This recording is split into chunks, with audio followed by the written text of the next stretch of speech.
Welcome to our midweek mini Christmas series every Wednesday for the next 3 weeks. You know, we all have our favorite Christmas stories. One of mine is The Miracle on 34th Street. Another one is the Ghost of Christmas Past, Present, and Future in The Christmas Carol. That's where Ebenezer Scrooge gets his redemption. But the greatest story ever told is the birth of Christ. So while I can't say that Pastor Larry is the Ghost of Christmas Past, he is going to start off our series by telling us about the birth of Christ through Simeon's viewpoint. So we hope that you will join us for all 3 of these sessions. We're really looking forward to hearing more about the birth of Christ in the eyes of someone else. So here's Simeon's view from the Gospel of Luke. Then when the days stipulated by Moses for purification were complete, they took him up to Jerusalem to offer him to God as commanded in God's law. Every male who opens the womb shall be a holy offering to God, and also to sacrifice the pair of doves or 2 young pigeons prescribed in God's law. In Jerusalem at the time, there was a man, Simeon by name, a good man, a man who lived in the prayerful expectancy of help for Israel, and the Holy Spirit was on him. The Holy Spirit had shown him that he would see the Messiah of God before he died. Led by the Spirit, he entered the temple. As the parents of the child Jesus brought him in to carry out the rituals of the law, Simeon took him into his arms and blessed God. God, you can now release your servant. Release me in peace as you promised. With my own eyes I've seen your salvation. It's now out in the open for everyone to see. A God-revealing light to the non-Jewish nations and of glory for your people, Israel. Jesus' father and mother were speechless with surprise at these words. Simeon went on to bless them, and said to Mary, his mother, "This child marks both the failure and the recovery of many in Israel. A figure misunderstood and contradicted.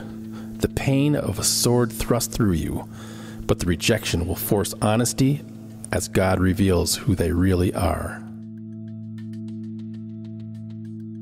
The first thing that struck me about Simeon was that God revealed to him that he would get to see the Messiah. But there was something missing when I read the text, and that was, when did God reveal to him that he would in his lifetime see the Messiah? Was it the day before? Was it the week before? Was it a month before? Was it a year before? Or could it have been decades before that he had to wait for what had been revealed to him that he would see the Messiah? And it says that there was a prayerful expectancy that he had. But sometimes waiting is hard. When I got married, I didn't just marry Dolores. I married a family, and Jeremiah and Darlene became my children at the age of 12 and a half and 11. And we moved into my tiny little house in Mattydale, New York. And the second Christmas, we didn't have many places to hide presents. There was a little crawl space, and we hid the presents up there, and the kids found them.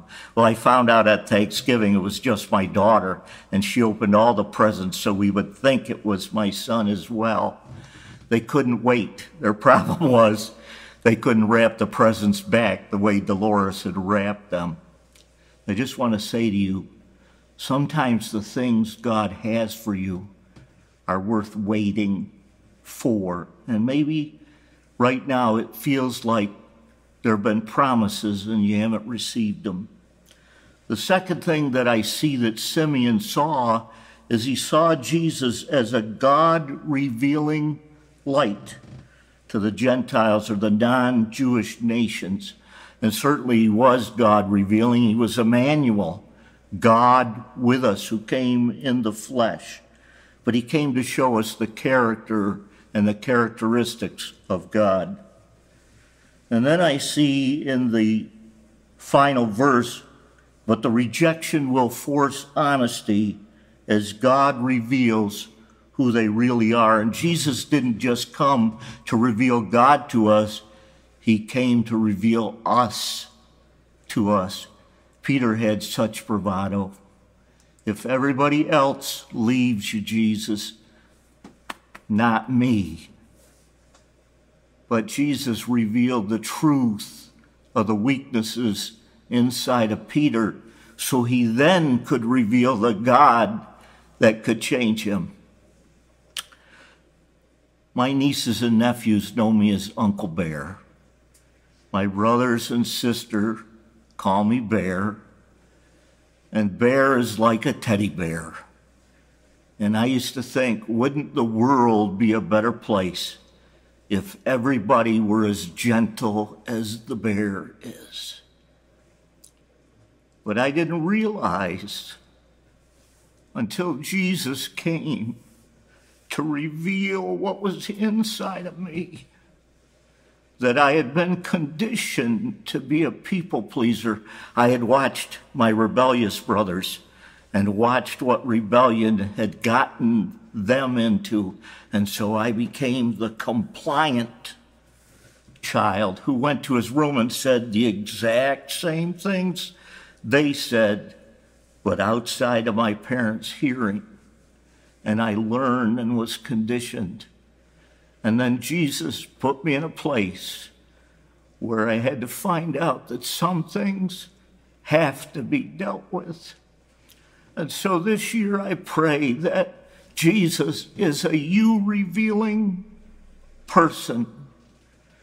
And you come to understand the weaknesses and flaws that you have.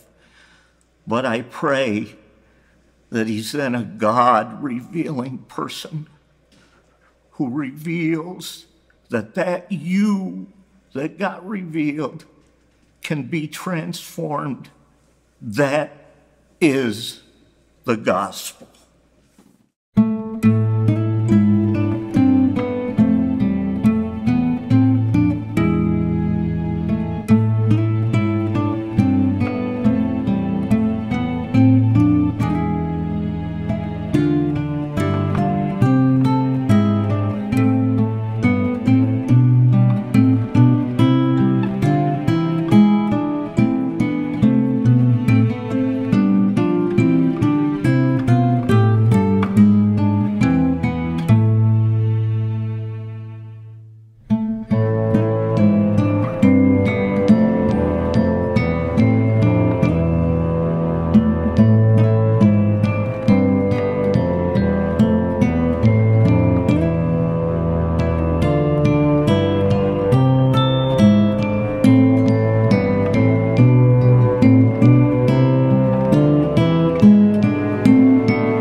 Thanks for watching. Tune in next week for Pastor Randy when he brings us Zechariah's view of the birth of Christ. God bless.